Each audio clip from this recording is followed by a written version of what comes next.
Hello दोस्तों, आपका target with Atul में स्वागत है।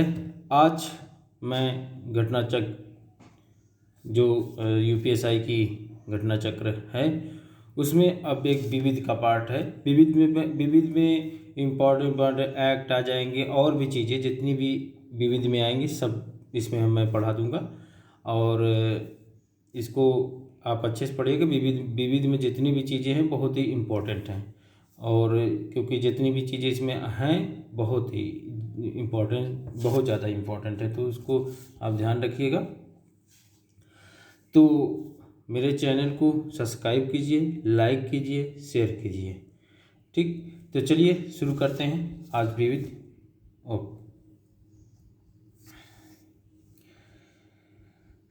विविध 1773 ईस्वी में रेगुलेटिंग एक्ट के तहत कलकत्ता में सर्वोच्च न्यायालय की स्थापना का प्रावधान किया गया। तो क्या कह रहा है कि 1773 के रेगुलेटिंग एक्ट के तहत कलकत्ता में सर्वोच्च न्यायालय की स्थापना की गई। बहुत क्वेश्चन पूछता है कि किस एक्ट के तहत कलकत्ता में सर्वोच्च न्यायालय की स्थापना की गई, तो ये याद रखिएगा कि 1773 की रेगुलेटिंग एक्ट के तहत। ठीक, फिर कह रहा सर्वोच्च न्यायालय 1774 ईस्वी में गठित किया गया। मतलब एक्ट जो बना वो 1773 में बना, लेकिन सर्वोच्च न्यायालय को गठित कब किया गया या स्थापना कब की गई, वो 1774 ईस्वी में किया गया। ठीक है, चलिए आगे चलते हैं।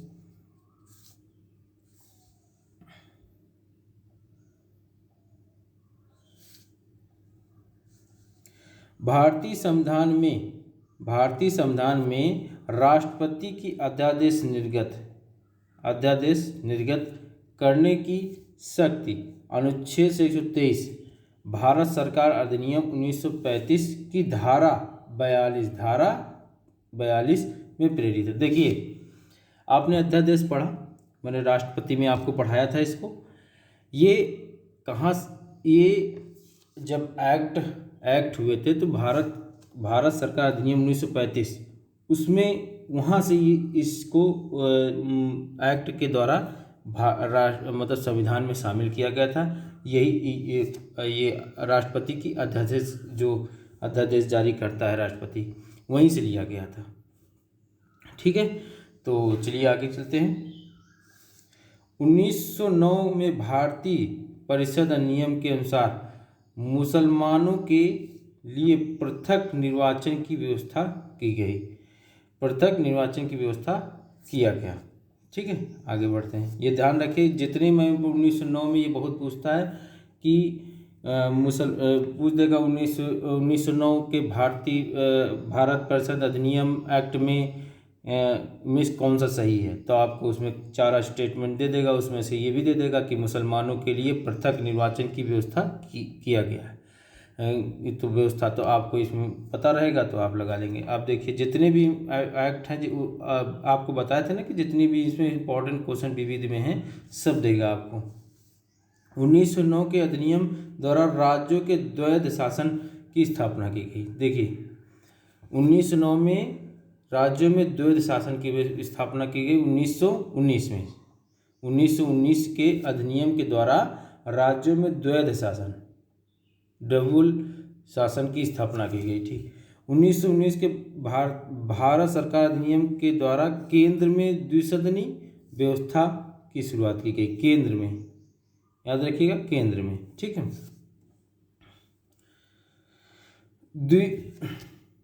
आगे चलते हैं।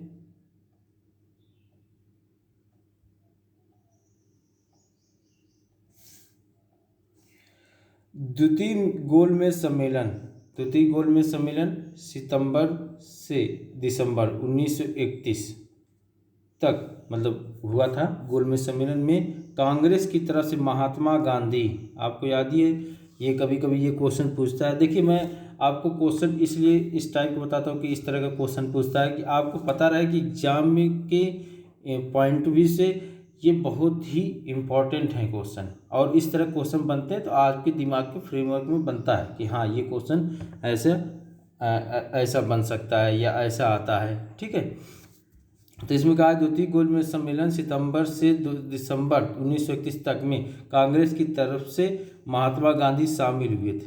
कांग्रेस ने केवल इसी गोलमेज सम्मेलन में भाग लिया था, ये ध्यान रखिएगा। कौन सा? द्वितीय गोलमेज सम्मेलन में।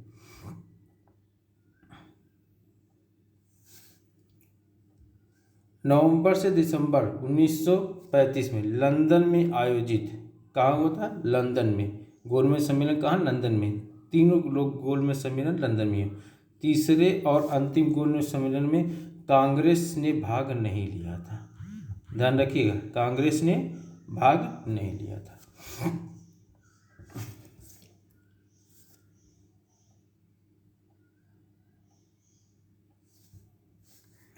भारत सरकार अधिनियम 1935। भारत सरकार अधिनियम 1935 के तहत प्रांतों में द्वंद्व शासन व्यवस्था को समाप्त करके केंद्र में द्वंद्व शासन को लागू किया गया था। ठीक है, अब देखिए ये क्वेश्चन बहुत इंपॉर्टेंट है। और देखिए कुछ एक्ट है जो इम्पोर्टेंट है आपको। 1909, 1919 आप अभी पढ़ाए हमने, और आज अब 1935 तो बहुत इम्पोर्टेंट है। तो देखिए कह रहा है 1935 के तहत प्रांतों में द्वंद्व शासन व्यवस्था को समाप्त करके, और प्रांतों में द्वंद्व शासन व्यवस्था समाप्त करके, और वो किस एक्ट के तहत लगा था? देखिए आपको दिखा देते हैं। अभी हमने आपको बताया था कि द्वंद्व शासन, ये देखिए आपका, ये देखिए 1919 के अधिनियम द्वारा, देखिए 1919 के अधिनियम द्वारा राज्यों में द्वंद्व शासन लगाया गया था। तो ये जब पूछेगा कि द्वंद्व शासन स्थापना कब हुई थी, तो 1919 एक्ट में। लेकिन अब आपसे ये पूछेगा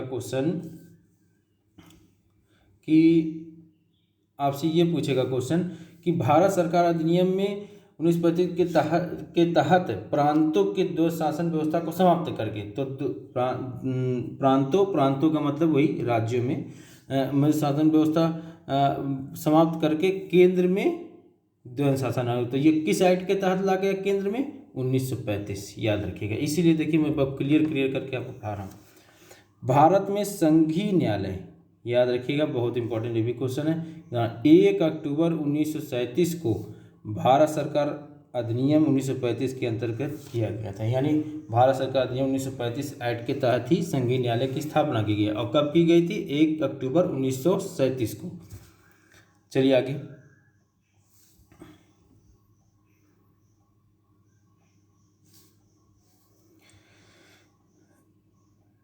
संघीय न्यायालय के प्रथम मुख्य न्यायाधीश, याद रखिएगा, संघीय न्यायालय के प्रथम मुख्य न्यायाधीश सर मोरिस ग्वेर थे। ये भी क्वेश्चन आए हुए, जितने इसमें क्वेश्चन आपको जितने भी विविध में देखेंगे कहीं ना कहीं सब क्वेश्चन आए हुए हैं। ठीक है। एक निर्वाचित संविधान सभा द्वारा भारत के संविधान का निर्माण करने का प्रस्ताव सर्वप्रथम क्रिस मिशन द्वारा किया गया था। ठीक है, मतलब कि एक निर्वाचित संविधान सभा द्वारा भारत के संविधान का निर्माण करने का जो प्रस्ताव मतलब किया गया था, वो क्रिस मिशन द्वारा किया गया था। मतलब क्रिस मिशन 1942, याद रखिएगा, द्वारा किया गया था। ठीक है, आगे बढ़ते हैं। अक्टूबर 1943 में लॉर्ड लिनलिथिगो के स्थान पर विस्काउंट वेबल वायसराय नियुक्त हुए। अक्टूबर 1943 में लॉर्ड लिनलिथिगो के स्थान पर विस्काउंट वेबल वायसराय नियुक्त हुए। वेबल योजना का उद्देश्य, ये देखिए, वेबल की वो मतलब वेबल वायसराय नियुक्त हुए थे, और इनकी योजना क्या थी इसके बारे में देखिए। राजनीतिक गतिरोध दूर करना। ठीक है, याद रखिएगा, एक कभी कभी स्टेट में पूछ लेता है, दे देगा वेबल योजना का उद्देश्य क्या क्या था, उसमें दे देगा आपको राजनीतिक गतिरोध दूर करना, और भी दे देगा, कह देगा राजनीतिक विरोध न करना। इस तरह के 4 ऑप्शन अपनाएगा, और उसमें से आपको कहेगा इसमें से कौन सा सही है। अब या तो इसमें से कहेगा इसमें से कौन सा नहीं सही है। तो इस चीज़ को स्टूडेंट, इसीलिए एक एक चीज़ आपको क्लियर करके पढ़ा रहा हूँ। भारत को पूर्ण स्वशासन की दिशा में आगे बढ़ाना, और संवैधानिक गतिरोध दूर करना, संवैधानिक जो गतिरोध है उनको दूर करना था। ठीक है, ये इनका उद्देश्य था। आगे अब कैबिनेट मिशन वर्ष 1946 में भारत आया था। कैबिनेट मिशन कब आया था? वर्ष 1946 में भारत आया था। चलिए आगे।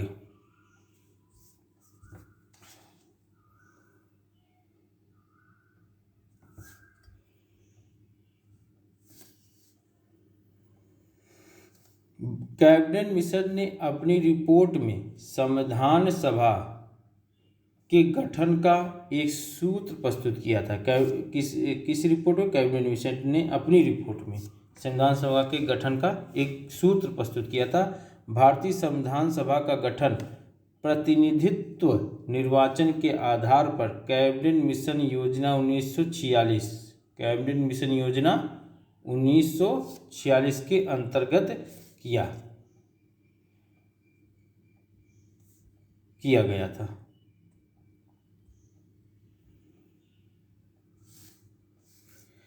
कैबिनेट मिशन योजना में वायसराय कार्यपालिका परिषद का प्रदेन अध्यक्ष होता था। किसका? कार्यपालिका परिषद का, याद रखिएगा क्वेश्चन।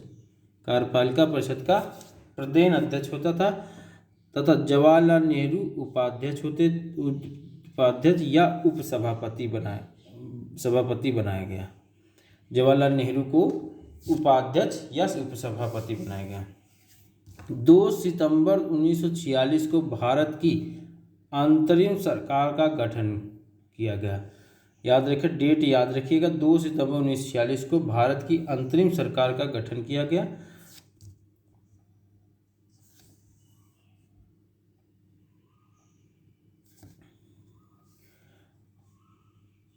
नौ दिसंबर 1946 को संविधान सभा के सदस्यों की कुल संख्या, संविधान सभा की कुल संख्या 389 थी,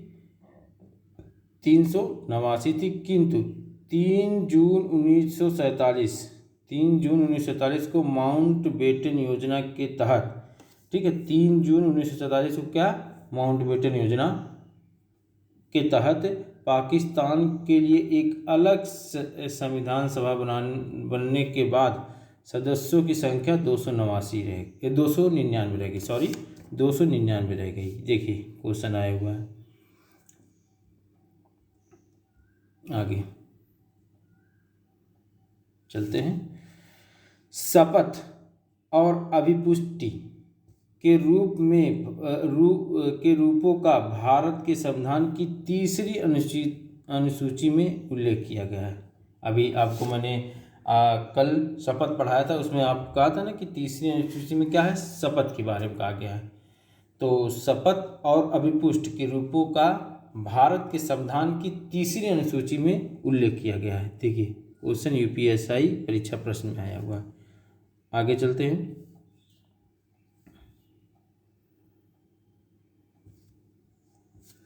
संविधान का मसौदा तैयार करना ही संविधान सभा का एकमात्र कार्य है। एक बार जब संविधान अस्तित्व में आ जाता है तो संविधान सभा भंग कर दी जाती है। ठीक है, अब समझ में आया कि नहीं? कह रहा है कि जो संविधान का मसौदा तैयार करना संविधान सभा का एकमात्र कार्य है। ठीक है, एक बार जब संविधान अपने अस्तित्व में आ जाता है तो संविधान सभा भंग कर दी जाती है। ठीक है, संसद और राज्य विधानमंडलों के चुनाव के संबंध में चुनाव याचिका, मतलब चुनाव जो याचिका होती है वो सर्वोच्च न्यायालय के समक्ष दायर की जाती है। संसद, आप संसद में समझ गए, संसद में आपका लोकसभा, राज्यसभा और संसद में राष्ट्रपति। राज्य विधानमंडलों के चुनाव के संबंध में चुनाव याचिका सर्वोच्च न्यायालय के समक्ष दायर की जाती है। ठीक है, आइए आगे।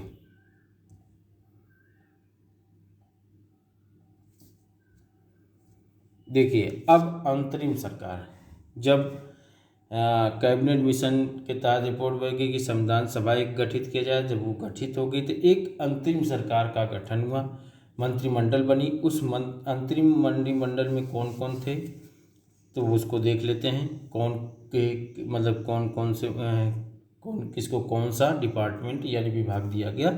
तो चलिए शुरू करते हैं। जवाहरलाल नेहरू कार्यकारी परिषद के उपाध्यक्ष, विदेश मामले और राष्ट्रमंडल, ये जवाहरलाल नेहरू के पास थे। वल्लभ भाई पटेल गृह, सूचना तथा प्रसारण, ये इनके पास थे। बलदेव सिंह रक्षा, इनके पास रक्षा डिपार्टमेंट पूरा था। ये देखिए इंपॉर्टेंट पूछा गया हुआ क्वेश्चन है कि राजेंद्र प्रसाद को कौन सा डिपार्टमेंट मिला था? खाद्य एवं कृषि। आसफ अली को रेलवे। सी राजगोपालाचारी को शिक्षा। सी एच भाभा कारखान तथा बंदरगाह। जगजीवन राम, ये भी बहुत इंपॉर्टेंट पूछ लेता है, श्रम, इनको मिला था श्रम विभाग। आते हैं और आगे। जान मथाई को उद्योग तथा आपूर्ति। लियाकत अली खां वित्त, इनको वित्त विभाग मिला था। जोगेंद्र नाथ मंडल, देखिए अंतरिम सरकार में जोगेंद्र नाथ मंडल को विधि डिपार्टमेंट। आई चुंदरीगर वाणिज्य विभाग इनको मिला। गजनफर अली खां स्वास्थ्य विभाग मिला था। और अब्दुल रब नस्तर, इनको डाक एवं तार विभाग मिला था। डाक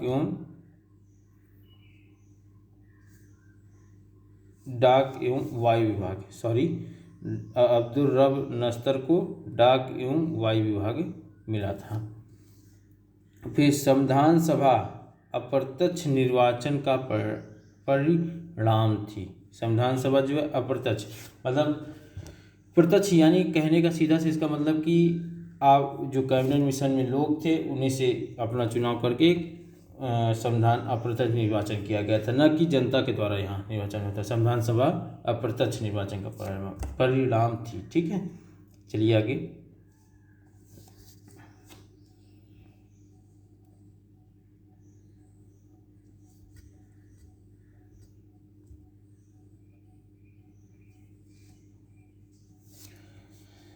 कैबिनेट मिशन योजना 1946 के अनुसार प्रांतीय विधानसभाओं के सदस्यों द्वारा अप्रत्यक्ष निर्वाचन से संविधान सभा के सदस्य निर्वाचित हुए थे। ठीक है, मतलब अब मतलब कहने का मतलब है कि कैबिनेट मिशन योजना के अनुसार प्रांतीय विधानसभाओं के सदस्यों द्वारा अप्रत्यक्ष निर्वाचन से संविधान सभा के सदस्य के निर्वाचित हुए थे। 9 दिसंबर 1946 को संविधान सभा की पहली बैठक होती। बहुत इंपॉर्टेंट क्वेश्चन है, पूछ लेता है कि पहली बैठक कब हुई थी। तो पहली बैठक आपकी जो हुई थी वो 9 दिसंबर 1946 को हुई थी। ठीक है, आगे चलते हैं।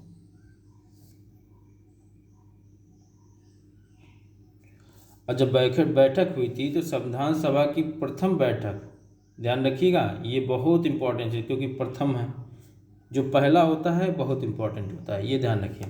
कि अध्यक्षता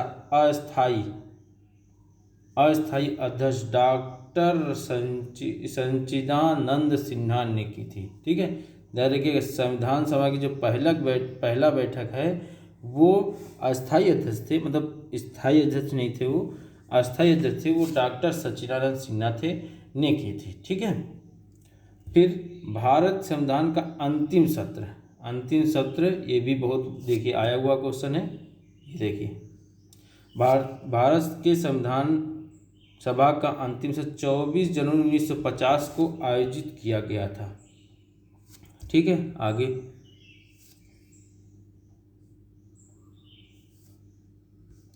11 दिसंबर 1946, याद रखिएगा डेट, बहुत इंपॉर्टेंट है, को संविधान सभा ने डॉक्टर राजेंद्र प्रसाद को निर्विरोध संविधान सभा के स्थायी सदस्य के रूप में निर्वाचित किया था। तो याद रखिए कौन सा, 11 दिसंबर 1946। ठीक है, चलिए आगे।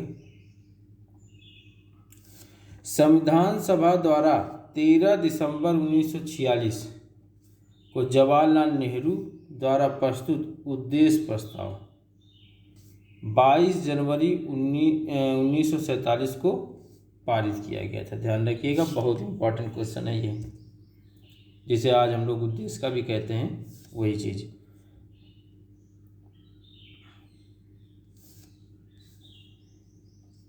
उन्नीस 1946 में संपन्न संविधान सभा के प्रारंभिक चुनाव में डॉक्टर भीमराव अंबेडकर अविभाजित भारत के बंगाल प्रांत के पूर्वी भाग से निर्वाचित हुए थे। देखिए ये बहुत आता है, बहुत बार क्वेश्चन। 1946 में संपन्न विधानसभा के प्रारंभिक चुनाव में आरंभिक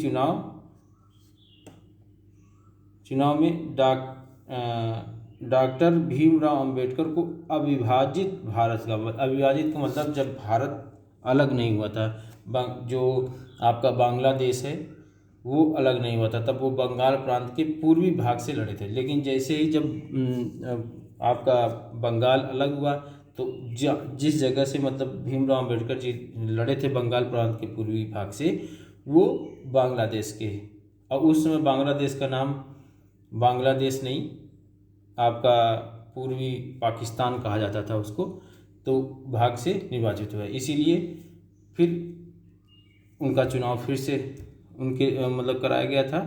देखिए वही लिखा होगा, ये देखिए। बाद में यह क्षेत्र पाकिस्तान में चले जाने के कारण डॉक्टर अंबेडकर भारतीय गणराज्य के बम्बई प्रेसिडेंट के पूना संसदीय क्षेत्र, बम्बई प्रेसिडेंट के पूना संसदीय, इनका संसदीय क्षेत्र पूना था, पूना से उपचुनाव निर्वाचित होकर भारतीय संविधान सभा में सम्मिलित हुए। ठीक है, आगे चलते हैं। जितने इसमें हैं सब इम्पोर्टेंट है, ध्यान रखिएगा।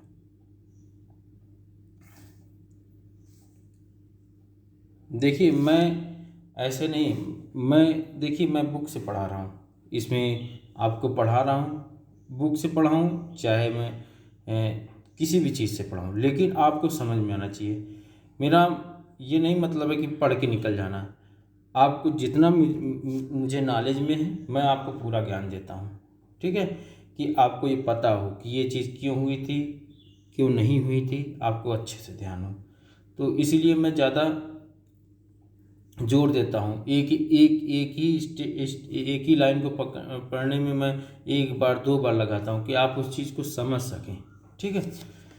एक तदर्थ झंडा समिति का गठन संविधान निर्मात्री परिषद 23 जून 1947 को किया था, जिसके अध्यक्ष डॉक्टर राजेंद्र प्रसाद थे, झंडा समिति के। ठीक है।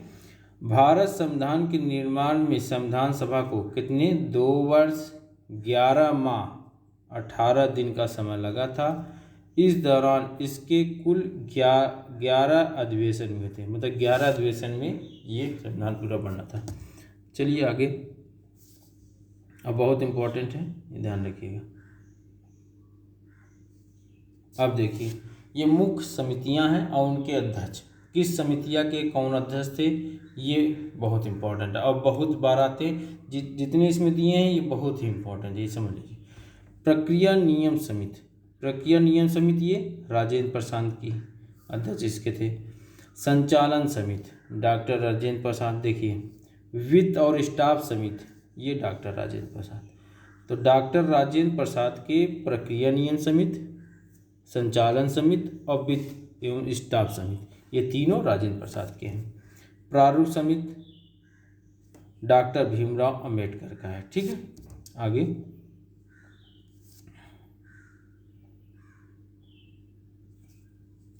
मौलिक अधिकार एवं अल्पसंख्यक संबंधी परामर्श समिति, ये देखिए ये सरदार वल्लभ भाई पटेल का है।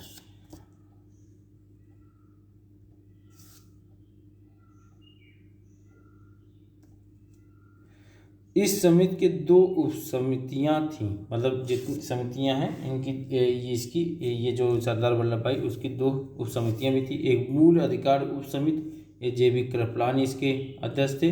अल्पसंख्यक उप समिति HC मुखर्जी थे। जो आपने 2 समितियाँ पढ़ी जिसके अध्यक्ष मतलब सरदार वल्लभ भाई पटेल थे, उसकी 2 उप समितियाँ थी, उसके अध्यक्ष JB कृपलानी, अल्पसंख्यक उप समिति के HC मुखर्जी थे। ठीक।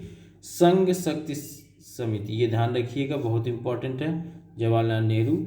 और संघ संविधान समिति, देखिए बस अंतर शक्ति और संविधान का है, तो संघ शक्ति का है चाहे संघ संविधान, दोनों जवाहरलाल नेहरू इसके अध्यक्ष थे। ठीक है, आगे बढ़ते हैं। प्रांतीय समिति प्रांतीय संविधान समिति सरदार वल्लभ भाई पटेल, याद रखिएगा, बहुत इंपॉर्टेंट। राज्य समिति जवाहरलाल नेहरू। ठीक है, चलिए आगे।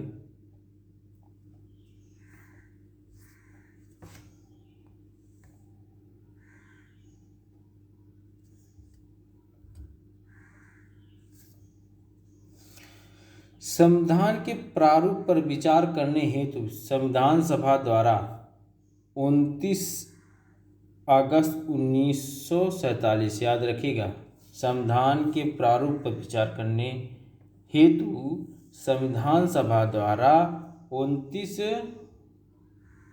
अगस्त 1947 को संकल्प पारित करके डॉक्टर BR अम्बेडकर की अध्यक्षता में एक प्रारूप समिति बनाई गई। याद रखिएगा, इसीलिए मैं एक बार लिख देता हूँ कि आपको याद हो जाए इसको। ठीक है, आगे चलिए। प्रारूप समिति में BR अम्बेडकर के अलावा 6 और थे। देखिए, ये ऐसा एक क्वेश्चन पूछा गया था कि BR अम्बेडकर के अलावा कितने सदस्य थे, तो बहुत लोग इसमें बहुत गलत करके आते, इसमें 6, 7, 8, 5, 4 दिया था, तो कुछ लोग इनमें 7 मार के आते कि BR अम्बेडकर तो है ही और उसके अलावा मतलब 6 और, तो 7 हो गए। लेकिन इसमें पूछा था कि BR अम्बेडकर के अलावा कितने सदस्य थे, तो वो 6 थे, ध्यान रखिए। N गोपाल स्वामी अयंगर, अल्लादी कृष्णा स्वामी अय्यर, KM मुंशी, मोहम्मद सादुल्लाह, BL मित्र, डॉक्टर DP खेतान, याद रखिएगा, ये इंपॉर्टेंट है। ठीक है,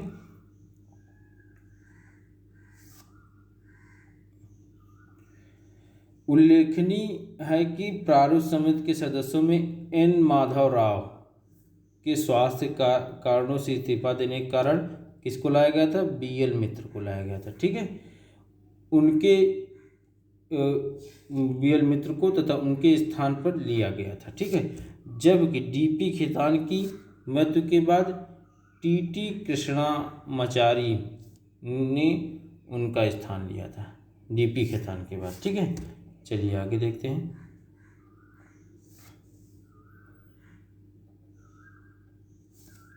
बहुत इंपॉर्टेंट क्वेश्चन है।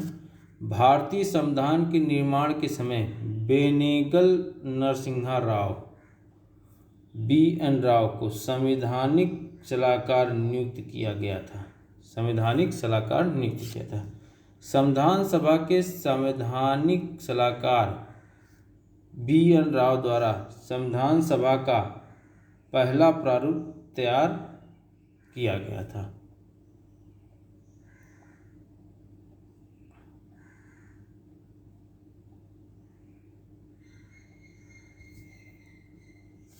संविधान सभा में भारतीय संविधान का तृतीय वाचन, याद रखिएगा, तृतीय वाचन 17 नवंबर 1949 से प्रारंभ हुआ और 26 नवंबर 1949 तक चला। ठीक है, 26 नवंबर 1949 को भारत के लोगों ने संविधान को अंगीकृत, याद रखिएगा, अधिनियमित या आत्मनिर्भर। देखिए, इसमें से एक स्टेटमेंट दे देगा, कहेगा भारत का संविधान कब अंगीकृत किया गया, या कह देगा कब अधिनियमित किया गया, या कह देगा आत्मार्पित किया गया, तब आपका आंसर होगा 26 नवंबर 1949, क्योंकि इसमें बहुत कन्फ्यूजन होता है। ठीक है। संविधान को अपनाने और उसे पूर्ण होने तथा उसको अंतिम रूप देने तारीख भी 26 नवंबर 1949 को ही माना जाता है। मतलब संविधान को अपनाया गया जब वो उसके पूर्ण होने और उसको अंतिम रूप से देने की तारीख को 26 नवंबर 1949 ही माना जाता है। और संविधान के पूर्ण रूप से लागू की बात जब आती होने पर पूर्ण रूप से क्रियान्वित होने की तिथि के रूप में 26 जनवरी 1950 है। ठीक है, याद रखिएगा। चलिए आगे चलते हैं। भारतीय राष्ट्रीय कांग्रेस के लाहौर अधिवेशन में 26 जनवरी को स्वतंत्रता दिवस मनाए जाने का संकल्प लिया गया था। मतलब भारतीय राष्ट्रीय कांग्रेस के जब लाहौर अधिवेशन हुआ था तो उसमें 26 जनवरी को हम लोग स्वतंत्रता दिवस मनाते थे। लेकिन 15 अगस्त को स्वतंत्रता प्राप्ति के बाद, मतलब जब हमको 15 अगस्त को स्वतंत्रता मिली तो हम 26 जनवरी की तिथि को अविस्मरणीय बनाने हेतु, मतलब उसको अविस्मरणीय बनाने हेतु कि मतलब कि इसको हरदम के लिए मतलब याद रखने के लिए और भी मतलब अविस्मरणीय बनाने के लिए भारतीय संविधान को पूर्णतः 26 जनवरी 1950 को लागू किया गया। ठीक, भारतीय संविधान को पूर्णतः 26 जनवरी 1950 को लागू किया गया। इसीलिए ये जो संविधान को हम लोग 26 जनवरी 1950 को गणतंत्र दिवस के रूप में मनाते हैं। ठीक है, आगे।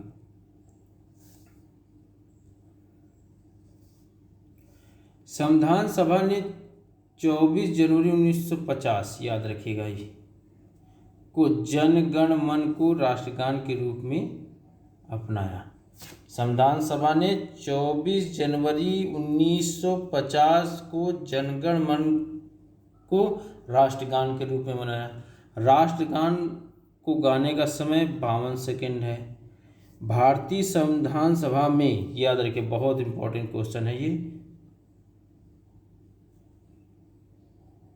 एक मिनट, बहुत इंपॉर्टेंट क्वेश्चन है।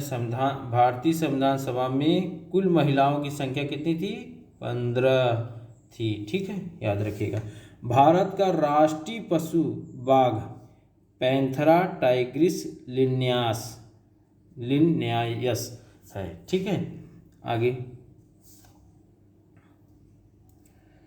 भारत का राष्ट्रीय पुष्प कमल है, जो भारतीय संस्कृति का प्रतीक है। इसका वैज्ञानिक नाम नेलम्बो न्यूसिफेरा।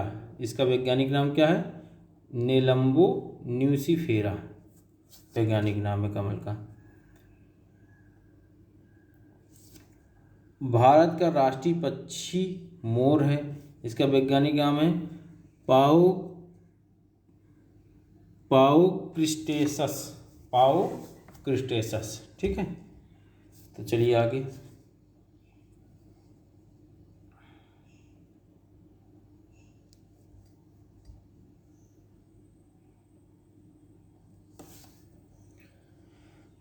ध्यातव्य है कि भारत का राष्ट्रीय वृक्ष बरगद, राष्ट्रीय वाक सत्यमेव जयते है, जो सारनाथ वाराणसी स्थित अशोक स्तंभ से लिया गया है। ठीक है, याद रखिएगा।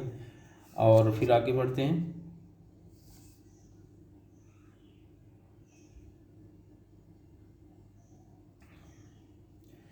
भारतीय शासन द्वारा राजकीय चिन्ह को 26 जनवरी 1950 को अंगीकृत किया गया था।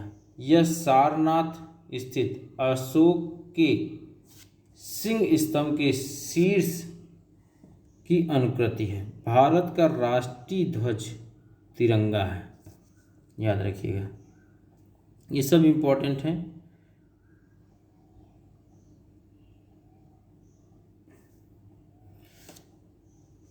तिरंगे में 3 समान चौड़ाई की अनुपात वाली 36 पट्टियां हैं। तिरंगे में सबसे ऊपर केसरी, बीच में सफ़ेद, सबसे नीचे हरे रंग की पट्टी है।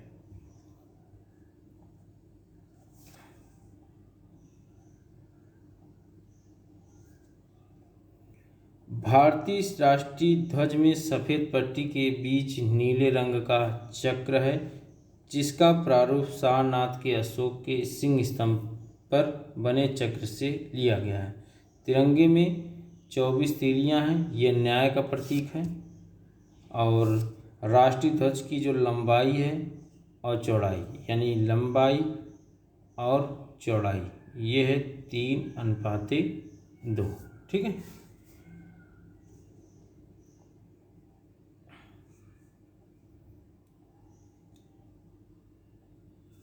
देखिए ये क्वेश्चन अभी जो भी यूपीपीसीएस का पेपर हुआ था उसमें पूछा गया था कि राष्ट्रीय ध्वज को संविधान सभा द्वारा 22 जुलाई 1947 को स्वीकार किया गया था। राष्ट्रीय ध्वज को 22 जुलाई 1947 को स्वीकार किया गया था। राष्ट्रीय ध्वज को पिंगली वेंकैया द्वारा डिजाइन किया गया था। पिंगली वेंकैया, ध्यान रखिएगा, बहुत इंपॉर्टेंट है। उत्तर प्रदेश शासन का राजकीय पुष्प पलाश, राष्ट्रीय वृक्ष अशोक, राजकीय पक्षी सारस या इसे क्रच भी कहते हैं, और राजकीय पशु बारहसिंगा है। ठीक है।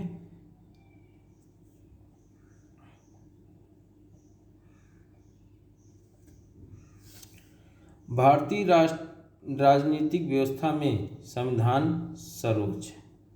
भारतीय राजनीतिक व्यवस्था में संविधान जो है सर्वोच्च है। भारत में न्यायिक पुनरीक्षण, जिसे हम जुडिशियल रिव्यू की संकल्पना संयुक्त राज्य अमेरिका यूएसए के संविधान से ली गई है। ठीक है। भारतीय संविधान में राज्य के नीति निर्देशक तत्वों की संकल्पना आयरलैंड से ली गई। कहाँ से ली गई है? आयरलैंड से ली गई है। जिसे हमने आपको पढ़ाया था नीति निर्देशक तत्व, कहाँ से? डीपीएसपी जिसे बोलते हैं, वो आयरलैंड से ली गई है। आगे बढ़िए। मूल अधिकारों की अवधारणा, सर्वोच्च न्यायालय का संगठन एवं शक्तियां तथा उपराष्ट्रपति का पद संयुक्त राज्य अमेरिका के संविधान से लिया गया है। कहाँ, कौन कौन सी? देखिए, मूल अधिकारों की अवधारणा, सर्वोच्च न्यायालय का संगठन, ठीक, एवं शक्तियाँ, उनकी शक्तियाँ तथा उपराष्ट्रपति का जो पद है वो सब संयुक्त राज्य अमेरिका यानी यूएसए से लिया गया है। भारतीय संविधान में फ्रांस से गणतंत्र, ब्रिटेन से संसदीय प्रणाली लिया गया है।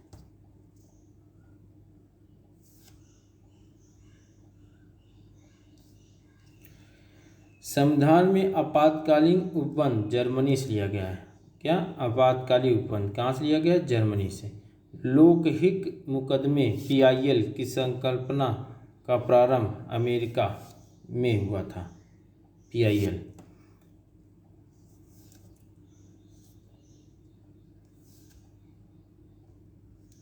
भारत के संसद के नियम भारतीय नागरिकों एवं दुनिया के किसी हिस्से में उनकी संपत्ति पर लागू होता है। ठीक है। भारत के संसद के नियम जो हैं भारतीय नागरिकों तो लागू होता ही है, दुनिया के किसी भी हिस्से में उनकी संपत्ति पर भी लागू होता है।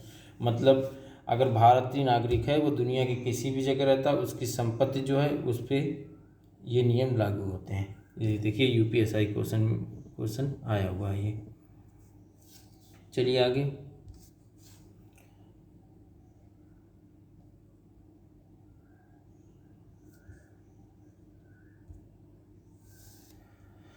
अब देखिए क्रम राज्य के हैं, विधानसभा सीटें इनके बारे में दिया गया था। चलिए देख लेते हैं कौन कौन विधानसभा सीटें कहाँ कहाँ पे हैं। तो आंध्र प्रदेश में 175 सीट है, अरुणाचल प्रदेश में 60 सीट है, असम में 126 सीट है। देखिए यहाँ अभी चुनाव भी हुआ था। बिहार में 243 सीट है,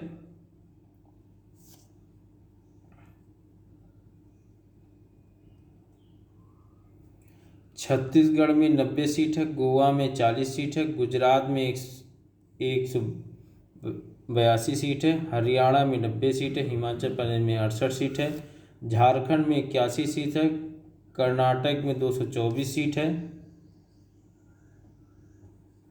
224 सीट है, और ये केरल है, केरल में 140 सीट है। आगे बढ़ते हैं, केरल में भी चुनाव हुआ था।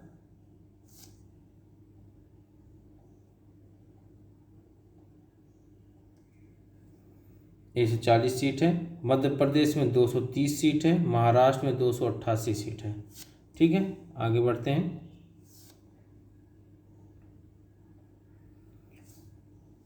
मणिपुर में 60, मेघालय में 60 सीट है, मिजोरम में 40, नागालैंड में 60 सीट है। आगे चलते हैं।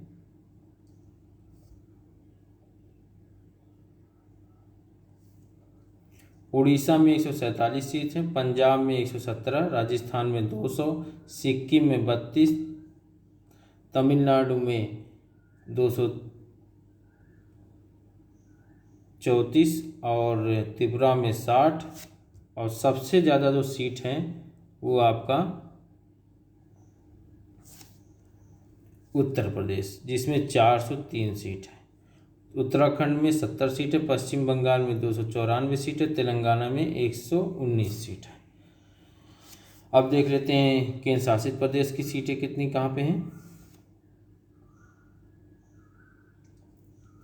केंद्र शासित प्रदेश विधानसभा सीटें, अंडमान निकोबार द्वीप समूह में एक भी सीट नहीं है, चंडीगढ़ में एक भी सीट नहीं है, दादर नगर एवं नगर हवेली में एक भी सीट नहीं है, दमन एवं दीव में एक भी सीट नहीं, दिल्ली में 70 सीट है विधानसभा की। ठीक है,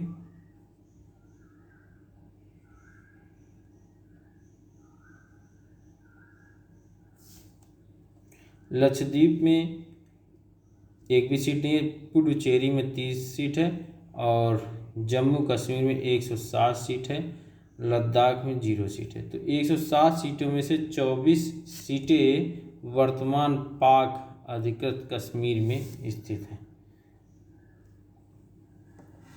ठीक है, चलिए आगे चलते हैं। संयुक्त राज्य अमेरिका, यहाँ पे आपको बताया गया कि संविधान, भारतीय संविधान की विदेशी स्रोत, मतलब भारतीय संविधान जब बनाया गया तो कौन कौन कहाँ से, कौन से विदेशी स्रोत कहाँ कहाँ से लिए गए हैं, ये आपको बताया गया है।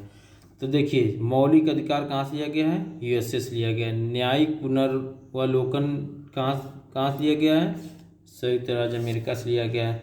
संविधान की सर्वोच्चता यूएसए से, न्यायपालिका की स्वतंत्रता यूएसए से, निर्वाचित राष्ट्रपति यूएसए से, उस पर महाभियोग यूएसए से, उपराष्ट्रपति यूएसए से लिया गया है। उच्चतम एवं उच्च न्यायालय के न्यायाधीशों को हटाने की विधि, ये यूएसए से लिया गया है। आगे चलते हैं।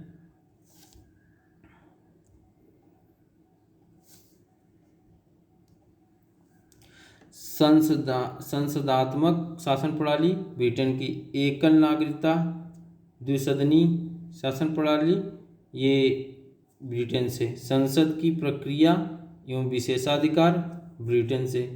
परमाधिकार, रिट, ये ब्रिटेन से।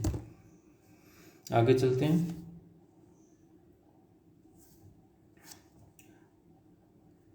आयरलैंड से क्या क्या लिया गया है, नीति निर्देशक, जिसे हम डीपीएस भी बोलते हैं, राष्ट्रपति का निर्वाचन पद्धति यहाँ से लिया गया है।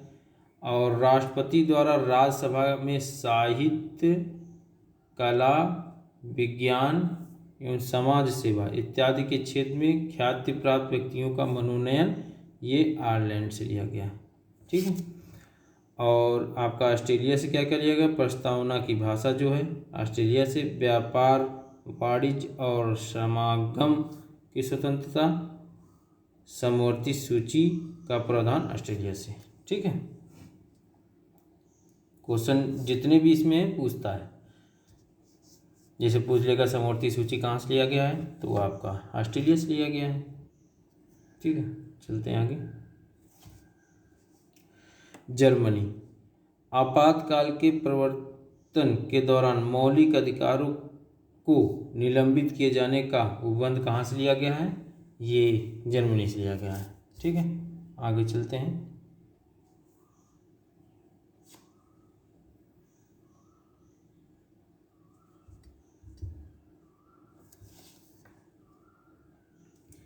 कनाडा, देखिए कनाडा, संघात्मक विशेषताएं यहाँ से ली गई हैं। अवशिष्ट शक्तियाँ केंद्र के पास जो हैं, ये कनाडा से। राज्यपाल की नियुक्ति केंद्र द्वारा, ये कनाडा से लिया गया। दक्षिण अफ्रीका से संविधान संशोधन की प्रक्रिया का प्रावधान यहीं से लिया गया। बहुत मोस्ट इम्पॉर्टेंट नहीं, ये बहुत पूछता है। और राज्यसभा के सदस्यों का निर्वाचन दक्षिण अफ्रीका से।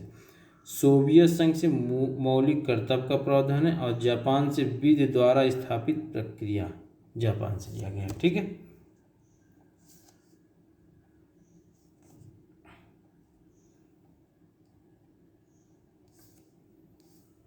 भारतीय संविधान के तहत भारत में एक लोकतांत्रिक राज व्यवस्था है तथा यह एक प्रभुसत्ता संपन्न राज्य है। भारत में विधि का शासन है। ठीक है, और भारत गणतंत्र है। प्रत्येक 5 वर्ष के उपरांत जनता अपने प्रतिनिधि का निर्वाचन कर संविधान को लोकतांत्रिक सरकार का गठन करती है। चलिए आगे। अब देखिए, भारतीय संविधान के भाग बहुत इम्पोर्टेंट, वेरी वेरी इम्पोर्टेंट है ये याद रखिएगा, इसको याद कर लीजिए। भारतीय संविधान के भाग एवं विषय। ठीक है, तो चलते हैं। भाग 1 में क्या कहा गया है, संघ और उसके क्षेत्र। याद रखिएगा, भाग 1 में क्या किया गया है, संघ और उसके क्षेत्र। भाग 2 में नागरिकता। भाग 3 मूल अधिकार। भाग 4 राज्य के नीति निर्देशक तत्व, इसे बोलते हैं DPSP। ठीक, और आगे चलते हैं।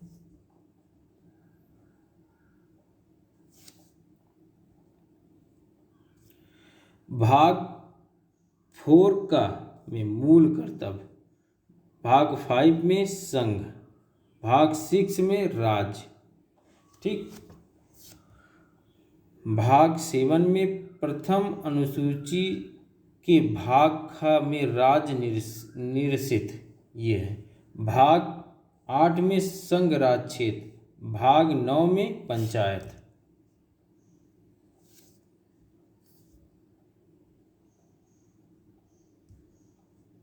भाग 9 क में नगर पालिका। भाग 9 में पंचायत। भाग 9 क में नगर पालिका। भाग 10 में अनुसूचित जनजाति क्षेत्र। भाग 11 में संघ और राज्यों के बीच का जो संबंध।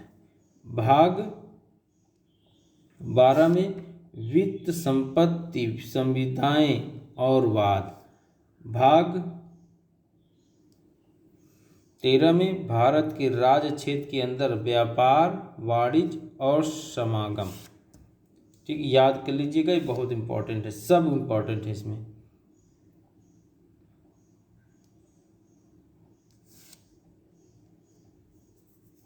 भाग 14 में संघ और राज्यों के अधीन सेवाएं।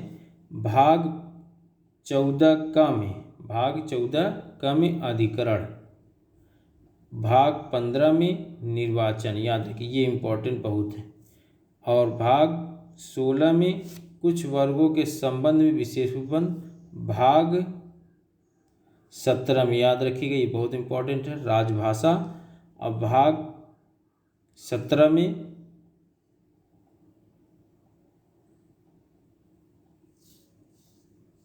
भाग आपका है ये 18। भाग 18 में आपका आपात उपबंध है, याद रखिएगा। ठीक है,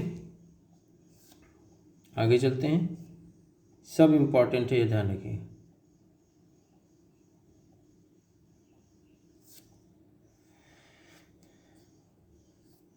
तो भाग आपका ये 17 हो गया, 18 हो गया, ये 19 में प्रकीर्ण, भाग 20 में संविधान का संशोधन, बहुत इंपॉर्टेंट है, याद रखिएगा। अब आइए भाग 21 में अस्थायी, संक्रमणकालीन और विशेष उपबंध। भाग 22 में संक्षिप्त नाम, प्रारंभ, हिंदी में प्राधिकृत पाठ और निरीक्षण। ठीक है, तो ये आपका भाग है, इनको बहुत अच्छे से याद कर लीजिएगा। ठीक है, चलिए आगे बढ़ते हैं।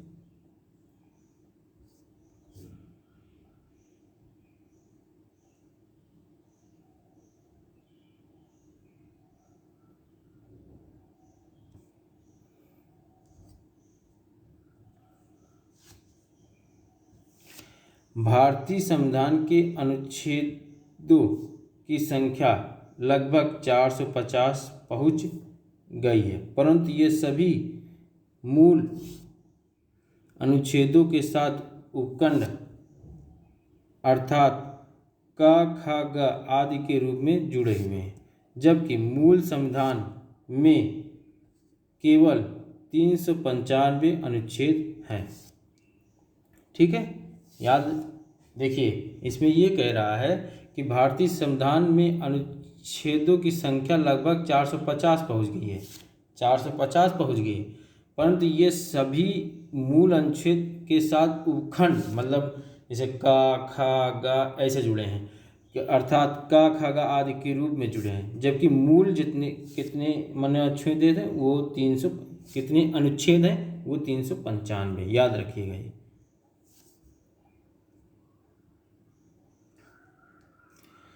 73वें संविधान संशोधन अधिनियम 1992 में 24 अप्रैल 1993 को अभाव में आया। इस अधिनियम के अंतर्गत भारत के संविधान में एक नया भाग क्या जुड़ा, भाग 9, नई अनुसूची 11वीं अनुसूची जोड़ी गई। ये है यूपीएससी, देखिए क्वेश्चन आया हुआ है। फिर आगे पढ़ते हैं। देखिए, भारतीय संविधान के मूल पाठ में, अगर मूल पाठ में पूछेगा तो 22 भाग 395 अनुच्छेद 8 अनुसूचियाँ हैं, लेकिन वर्तमान में अनुसूची कितनी हो गई हैं, 12 हो गई हैं। तो ये दोनों क्वेश्चन देखिए आपका पूछा हुआ है, तो दोनों में याद रखिएगा। जहाँ मूल आपको कहेगा मूल मतलब पाठ बताइए, मूल संविधान में क्या भाग, अनुच्छेद और अनुसूचियाँ कितनी हैं, तो 22 भाग 395 अनुच्छेद 8 अनुसूचियाँ हैं, लेकिन अगर वर्तमान में अनुसूचियाँ कितनी हैं तो 12 हैं। चलिए आगे चलते हैं।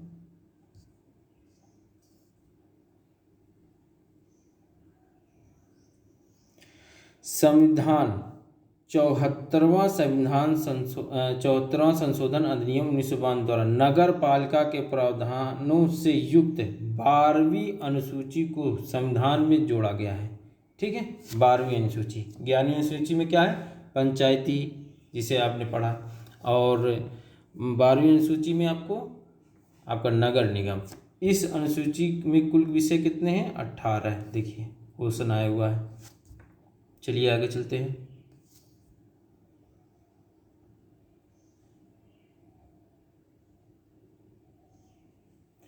संसद में उपयुक्त कानून बनाकर एक केंद्रशासित प्रदेश को पूर्ण राज्य का दर्जा दिया जाता है। देखिए यूपीएससी में कह रहा है कि संसद में उपयुक्त कानून बनाकर केंद्रशासित प्रदेश को पूर्ण राज्य का दर्जा दिया जा सकता है। ठीक है, याद रखिए, सॉरी मैंने दिया जा सकता है। ठीक है, राज्यसभा में दिल्ली और पुडुचेरी केंद्र शासित प्रदेश को प्रतिनिधित्व प्राप्त है। ठीक है, राज्यसभा में दिल्ली और पुडुचेरी के केंद्र शासित प्रदेशों को प्रतिनिधित्व प्राप्त है। ठीक है, देखिए यूपीएससी में क्वेश्चन आया हुआ है। चलिए आगे।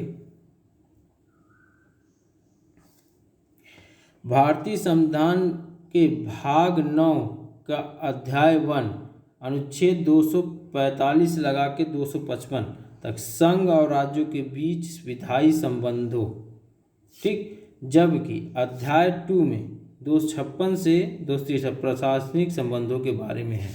देखिए 245 से लगा के 255 तक संघ और राज्यों के बीच विधायी संबंध है। अब अध्याय 2, यह अध्याय 1 था, अध्याय 2, अब भाग कौन था? 9 था।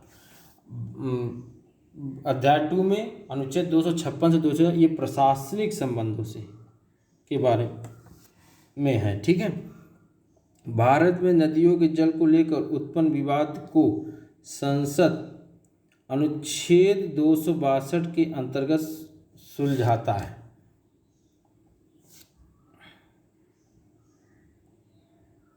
ठीक है, या ये ध्यान रखिए कि नदियों के जल को लेकर जो विवाद सुलझाता है वो आर्टिकल 262 के अंतर्गत आता है, ठीक है। 262 याद रखिएगा। शिक्षा प्रारंभ में राज्य सूची में शामिल थी। शिक्षा प्रारंभ में किस में शामिल थी? राज्य सूची में शामिल थी। किंतु 42वें संविधान संशोधन नियम अनुच्छेद की धारा 57, धारा याद रखिएगा, धारा 57 द्वारा इसे समवर्ती सूची, यानी अब ये केंद्र और राज्य दोनों के पास है, इसकी शक्ति है, ठीक। आगे चलते हैं।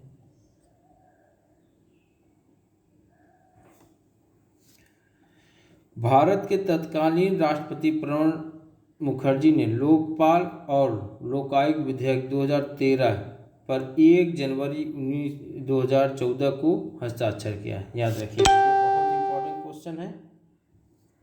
भारत के तत्कालीन राष्ट्रपति प्रणब मुखर्जी ने लोकपाल और लोकायुक्त विधेयक 2013 पर 1 जनवरी 2014 को हस्ताक्षर किया। यूपीएससी परीक्षा में आया क्वेश्चन। कल्याणकारी राज्य की अवधारणा। भारत संविधान के भाग 4 में प्रदत्त राज्य के नीति निर्देशक तत्वों में निहित है, ठीक है। कल्याणकारी अवधारणा, ठीक है, कल्याणकारी राज्य की अवधारणा जो है, ठीक है। ये क्वेश्चन बनता है, पूछ लेता है कि कल्याणकारी राज्य की अवधारणा किस भाग में है, ठीक, तो वो भाग 4 में है, या इसका उल्टा भी पूछ लेता है, तो वो ध्यान रखिएगा आप।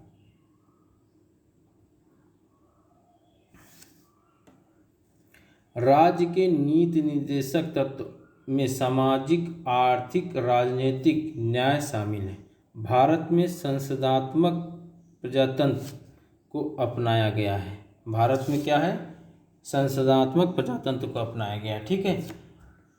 अध्यक्षात्मक शासन प्रणाली की विशेषता है कि कार्यकारिणी का प्रमुख कौन होगा? राष्ट्रपति होता है। मतलब अध्यात्मक शासन प्रणाली की विशेषता यह है कि कार्यकारिणी का प्रमुख कौन होता है? राष्ट्रपति होता है, ठीक है। तो आज इतना ही। अभी विविध के और भी चीज़ बचे हैं, वो मैं कल पूरा करूँगा। और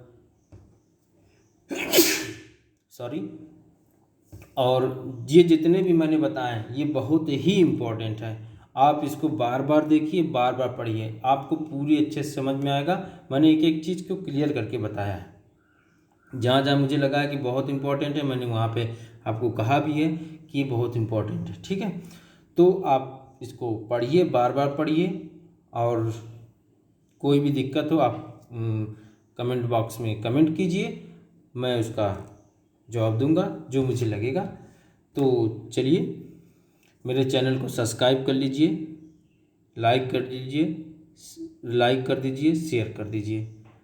इससे और भी जो लोग हैं उनको भी पहुंचेगा, वो भी देखेंगे और इसका फ़ायदा उठा सकते हैं, ठीक है। तो चलिए, जय हिंद, जय भारत, नमस्कार।